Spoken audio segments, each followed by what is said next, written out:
నమస్తే అన్న అందరికీ నమస్కారం.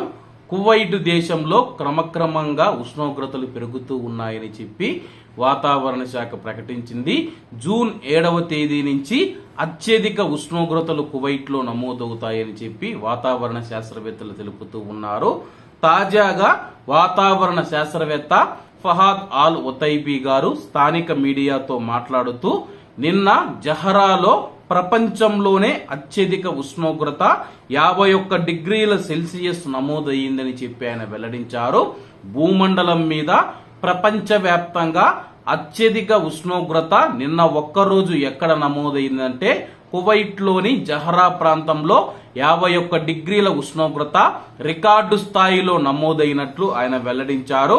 అలాగే కువైట్ మరొక వాతావరణ శాస్త్రవేత్త ఈసా రంజాన్ గారు మాట్లాడుతూ కువైట్ యొక్క ప్రస్తుత ఉష్ణోగ్రత సగటు కంటే 4 నుంచి 5 డిగ్రీల సెల్సియస్ ఎక్కువగా ఉందని చెప్పి భారత ఋతుపవనాల మాంద్యం వల్ల ఈ ప్రాంతం ప్రభావితమైనందున తీవ్రమైన వేడి తరంగాలు ఏర్పడుతూ ఉన్నాయని చెప్పి ఆయన వెల్లడించారు.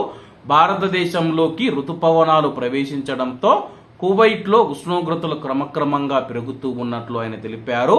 ఇరాక్ నుంచి కువైట్ కు ఉత్తరాన ఉన్న లోయలు మరియు ఎడారి ప్రాంతాలలో వేడిగాలులు పొడిగా వీస్తూ ఉన్నాయని చెప్పి దీని వలన కూడా ఉష్ణోగ్రతలు గణనీయంగా పెరుగుతూ ఉన్నాయని చెప్పి ఆయన వెల్లడించారు. ప్రపంచ వాతావరణంలో మార్పుల కారణంగా దీని యొక్క ప్రభావం విపరీతమైన వేడి తరంగాలు అసాధారణంగా కనిపిస్తూ ఉన్నాయని చెప్పి ఆయన వెల్లడించారు.